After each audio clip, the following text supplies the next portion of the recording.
দেখুন বন্ধুরা কত সফট হয়েছে, আপনারা দেখেই বুঝতে পারছেন। দেখুন কত সফট হয়েছে দেখুন। আর এটি আজকে আমি মেয়োনিজ আর সস দিয়ে খাবো।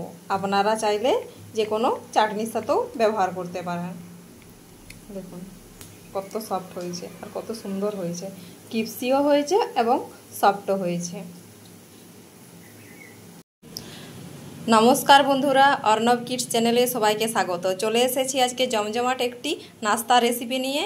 1 কাপ সুজি দিয়ে আমি কিভাবে সকালের নাস্তা বানাই, আপনারা পুরো ভিডিওটা আমার সাথে দেখতে থাকুন। আজকে আমি একটা সুজির নাস্তা বানিয়ে দেখাবো। তার জন্য আমি এখানে নিয়ে নিয়েছি 1 কাপের 1 কাপ মতো সুজি, আর ওই কাপেরই হাফ কাপ মতো টক দই এখানে আমি দিয়ে দিচ্ছি।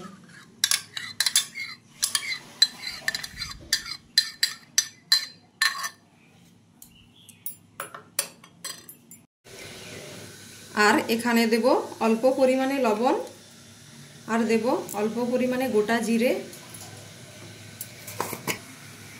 আর দেব 1 চা চামচ মতো বেকিং সোডা। সরি, এটা বেকিং সোডা নয়, এটা বেকিং পাউডার। আর দিয়ে দেব স্বাদের জন্য বিট লবণ। দেখুন এগুলি সব একসঙ্গে আমি ভালো করে মিশিয়ে নেব। এখানে কিন্তু জল দেওয়া চলবে না, আগে দইটার সাথে খুব ভালো করে মিক্স করে নিতে হবে, তাহলে বোঝা যাবে যে এখানে ব্যাটারটা কীরকম রেডি হচ্ছে। তারপরে অল্প করে জল দিতে হবে।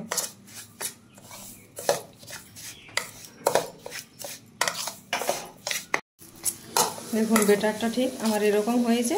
এখানে আমি সামান্য পরিমাণে জল দিয়ে ব্যাটারটাকে আমি 10 মিনিটের জন্য রেস্টে রেখে দেবো, তাহলে সব কিছু ভালোভাবে মেল্ট হয়ে যাবে। দেখুন এটাকে এরকমভাবে আমি ব্যাটারটা বানিয়ে এরপর এটাকে আমি 10 মিনিটের জন্য ঢাকা দিয়ে রেখে দেবো। এটা ঢেকে রেখে দেব।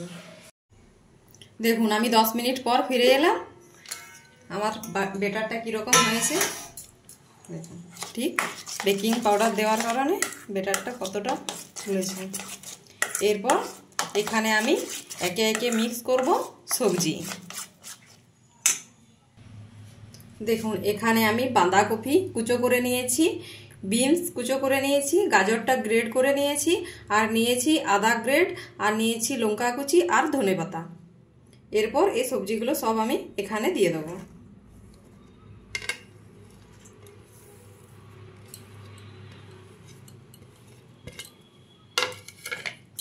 এগুলোর সঙ্গে ভালোভাবে আমি মিশিয়ে নেব।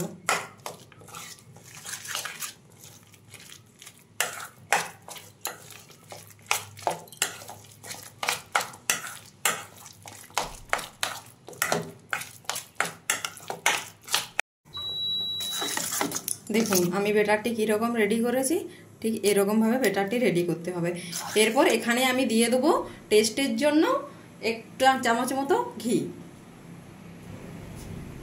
দেখুন এখানে দিয়ে দিচ্ছি আমি 1 চামচ মতো ঘি। এটাতে টেস্টটাও খুব ভালো হবে আর একটু ক্রিস্পি হবে খেতে। দেখুন ঘিটা এবারে আমি এর মধ্যে খুব ভালোভাবে মিশিয়ে দিচ্ছি।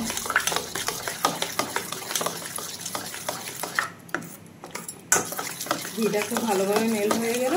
এরপর এগুলিকে আমি ভেজে নেব। দেখুন গ্যাসের মধ্যে আমি প্যান বসিয়ে দিয়েছি। এরপর এখানে আমি দিয়ে দেবো সাদা তেল দিয়ে এগুলি আমি খুব ভালোভাবে রান্না করে নেব। তেলটি আমি প্যানের চারিধারে বুলিয়ে দিলাম।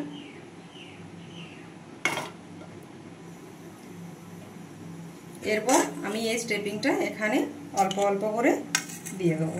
দেখুন আমি কিভাবে দিচ্ছি, আপনারাও ঠিক এরকমভাবে দিয়ে দেবেন। ছোট ছোট করে দেবেন, তাহলে অনেক হবেও আর খেতেও খুব টেস্টি হবে।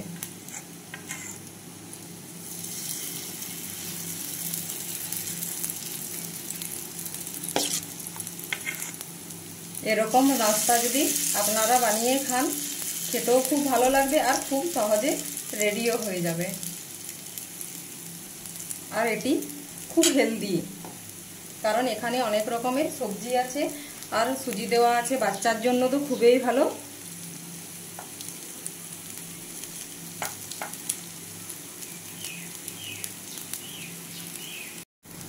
দেখুন এগুলোকে আমি এবারে উল্টে নেব। দেখতে পাচ্ছেন কত সহজেই উল্টে যাচ্ছে।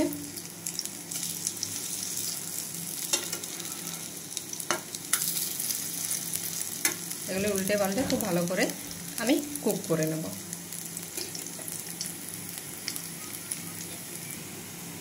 দেখুন কত সহজেই আমার সকালের জন্য নাস্তা রেডি হয়ে গেল। আপনারাও এরকমভাবে জলদি এই নাস্তাটা বাড়িতে বানিয়ে দেখবেন, খেতেও খুব টেস্টি লাগবে আর খুব সহজে রেডিও হয়ে যাবে। যদি আমার রেসিপিটি ভালো লেগে থাকে অবশ্যই আমার চ্যানেলটিকে সাবস্ক্রাইব করে দেবেন এবং লাইক, ফলো, শেয়ার, কমেন্ট করতে একদমই ভুলবেন না।